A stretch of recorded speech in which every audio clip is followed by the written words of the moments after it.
You're watching SBA Today. With all the latest news, stories, and advice, here are your hosts, Paul Long and Tanya Mazurek.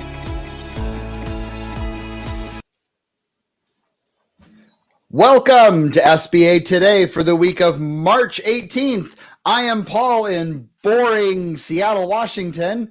And I am Tanya in Key West, Florida. So we had to, pull the whole Key West thing. Anyway. Show off.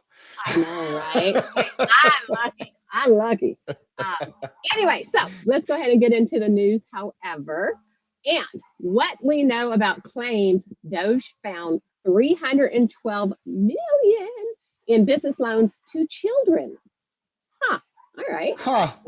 This is on snoops.com or whatever, because Elon Musk put out there, of course, Department of Government Efficiency, Doge. In 2020-2021, SBA granted 5,593 loans for 312,000, or no, that's million. 312 million to borrowers whose only listed owner was 11 years old now, or younger, 11 years old. So, boy, they have made it further than I have made it at this point in my life at my age, right?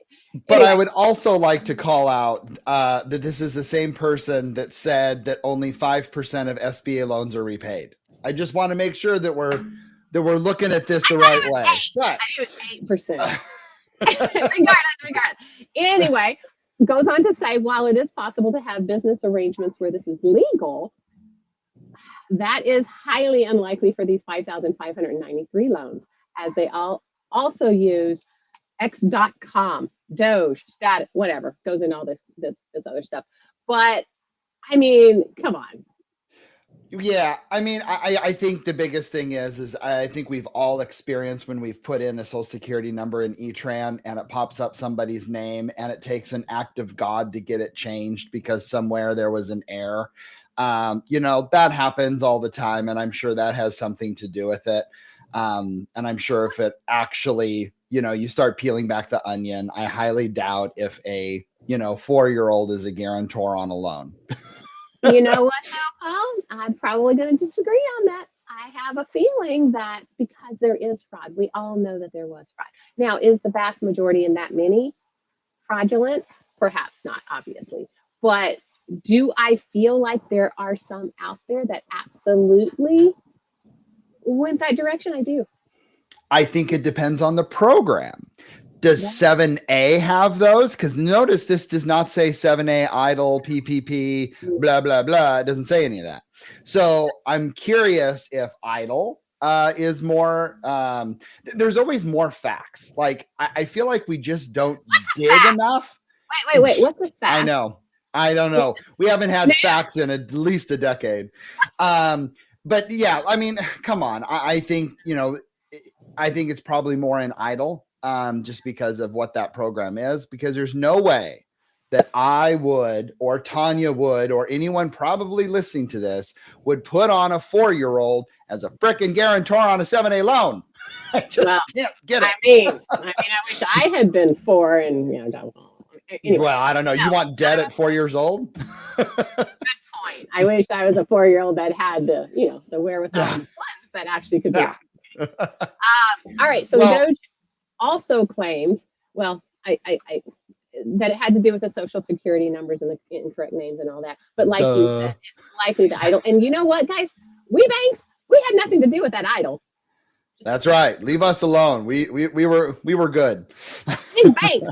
Big banks. Yep. Well, the SBA, the agency last Monday, unveiled the Made in America Manufacturing Initiative. The SBA said that in efforts to attempt to cut $100 billion in regulation, a push that includes the launch of a Red Tape Hotline as a way for small business owners to share feedback on onerous regulations. Now, I have many questions. One, a Red Tape Hotline. Isn't that also known as a, I can't use that word, but a beeline? Like, all you're going to do is just gripe and complain. Right. And SBA doesn't have staff to deal with this. So I really staff? look forward to hear what this. They have even less staff. Yeah. I know. I would love to hear an example of what that would be. And I'm curious because a lot of times, let's be real, sometimes it's the institution causing the red tape, right? I mean, sorry, it's the truth. Really? So is it just a gripe hotline? Like, I don't know. That sounds like the worst job ever. Does anybody actually answer the phone, or is it one of those? It's probably a voicemail. Exactly. It's just a They're voicemail. going to set up AI for that. That's a perfect AI thing that you can set up, right? It's like, all right, just call in. Oh, I'm so sorry you feel that way. Let me help you. Right. I'm so sorry, Tanya, that your credit score is 2 and that you did not get your loan. Too bad. Call again. I don't know. You found me out. But they also came out with the Office of Manufacturing and Trade, devoted to training and resources. And I believe that will be replacing the Office of Export, which is interesting on there. So, God changes. Keep going, Tanya. All right. So the SBA on Monday also said it wants to expand the use of its 7A working capital pilot program. Yay. That is one of the Biden era programs that's designed to fund inventory purchases and other short-term needs. Additionally, the SBA said it wants to reduce barriers to its 504 loan program, which offers loans through a community development corporation to purchase or construct buildings or new facilities, buy land, or purchase heavy long-term machinery and equipment, along with other uses. So can we please stop talking about political, like there's so much lack of meat in these sentences that it frustrates the hell out of me. Give me meat on the bone. What did you mean by reduce barriers on a 504 program? I think what you're saying though is where's the beef and or eat more chicken. And yes, okay, yes. The beef committee, you're welcome, and Chick-fil-A, you're welcome. Little there. Eat more chicken. This episode is brought to you by Chick-fil-A. I know, right? I know. That's like, hey Ray, found one. There you go. Ray, sponsor. Okay. Oh my God. Okay, so the Small Business Subcommittee on Oversight, Investigations, and Regulation holds hearings on restoring the SBA to its intended mission, serving Main Street. Oh, tell us a little bit about that. Well, having the SBA focused on the mission and values of what the SBA should be in supporting small business is crucial. We know that. I know that several. Underline the word should. Should. Oh, yeah. Good point. Should. I know that several SBA field offices are short on staff. Oh, gee, I wonder why. I know many of them are not necessarily able to help as soon as needed. Therefore, they need to be able to fill that gap along with other resource partners. But the SBA essentially just needs to focus on what they're doing, what they do well, which is really serving small businesses and relying on its partners. Well, guess what? Really quick. I'm going to stop you there because does that not sound like the same thing with all of us SBA lenders? Do what you do well, right? Yeah. Yep. Be in your lane, stay in your niche, do what you do well. Don't try to do what everybody does, right? Just do what you can do. Okay, SBA, same thing. Take your advice. And so, again, we still don't know all the layoffs that are in SBA. We don't know who.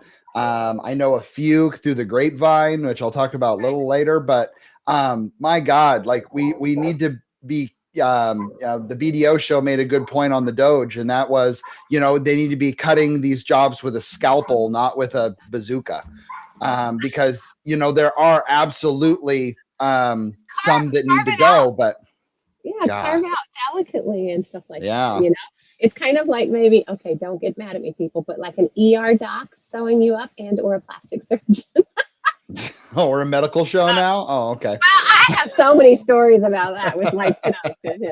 So many teachers over the years. Anyway, all right. So we've been discussing bloated and duplicative SBA programs, waste taxpayers' dollars, and undermine the effectiveness of services provided to small businesses. So here's a question, and Paul, you get to be Mr. Gutierrez. Could you elaborate, Mr. Gutierrez, Paul, on ways the committee can streamline SBA programs? So I'm going to summarize what he said. And that was, I believe that there is, I believe that there's a lot of programs that were created to duplicate some of the services that they've been doing for over 40 years. Okay, I'd be curious to hear a little bit more, but I'm listening. And then also, we do all sorts of stuff so that the money duplicated in the whole agency organization, we're recreating the wheel. We've been doing it for over 40 years. During this time, there was the CARES Act money. This is the part I think is really interesting. There was the CARES Act money. We were allocated a large amount of money. The results doubled and sometimes tripled on some of those areas. And when that funding went away, they were left with pretty much more staff, right? And so, the money dried up, the demand for the services didn't, but staffing's at an all-time high. So, okay, fine. Interesting. Yeah. Staffing's at an all-time high. Huh. Yeah. Staffing. So, bringing that word back. We'll see, but we'll see how it goes. Well, we kind of got to the end of that, but I really wanted to talk about what we were doing this last Thursday. So I don't know who out there saw our special show brought to you from Coleman, Bob Coleman's, I guess, Video SBA retreat. Business Awards retreat. It was a couple of 2-day things of different things, right? I just really want to thank Bob for having us there. One, for that, because that was just amazing. The second, for allowing us to have a podcast there with a live audience. That's a first for Paul and I. And we even got to hug for the first time. Yeah, I mean, I didn't know if the guy was 5'5", if he was, whatever, right? We've never met in person, which is crazy. And to be in a room with such talent, oh my God.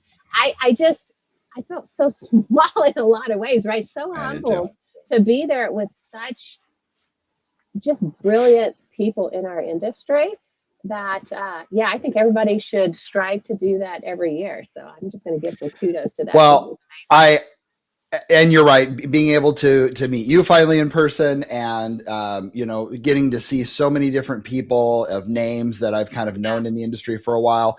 But more importantly, the absolute highlight of the trip that made me just want to cry was meeting Mr. Alan Peterson.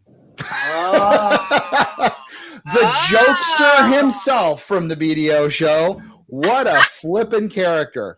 He is exactly who he is in person, is who he is on the BDO show. Alan, it was awesome to see you as well. That's so funny because I recognize with so many there. I mean, like even with Paul and I, you see us on here and you have no earthly idea what we're really like. But I think, you get people in person and they typically are very much like they are if they're on these podcasts or if they're on something video. So yeah, it was pretty cool. So we have a pretty cool industry with absolutely amazing people. We'll do just fine. We'll do just fine. We will. I do want to share really quickly. Oh, hold on. I do want to share one more thing quickly on this too. I guess we'll call it a moment of silence.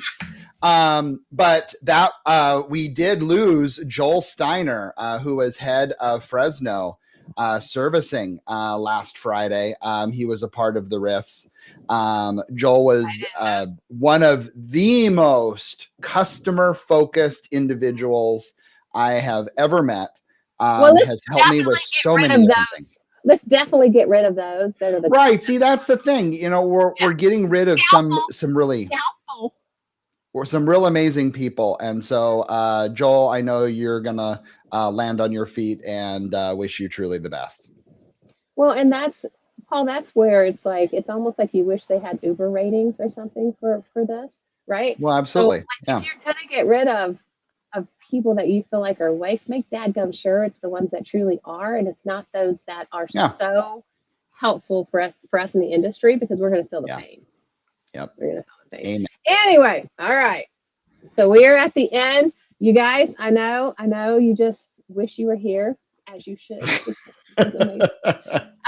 Anyway, so we are live on Tuesday mornings, 9 a.m. Mountain Standard Time, 11 a.m. Key West time. Yes. And, and we'll be back next Tuesday morning. You can catch us right here on LinkedIn or YouTube or any of the streaming platforms where you get your podcast.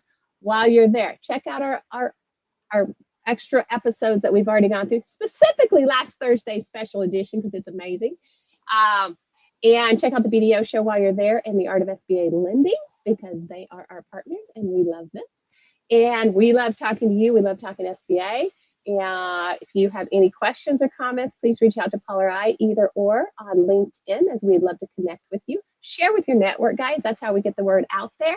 We look forward to seeing you next week. And go be your big bad selves, because if nobody else has told you, we think you're awesome. See you later.